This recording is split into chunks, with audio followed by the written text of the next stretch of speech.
Kalabos ang isang lalaki at kanyang buntis na live-in partner dahil sa pagtutulak umano ng iligal na droga. Balitang hatid ni Jamie Santos.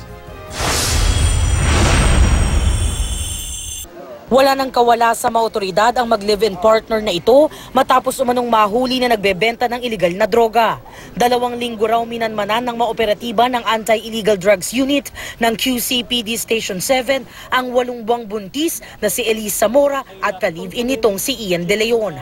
Matapos makatanggap ng timbres sa kanilang impormante, nagkasa sila ng drug buy bust operation.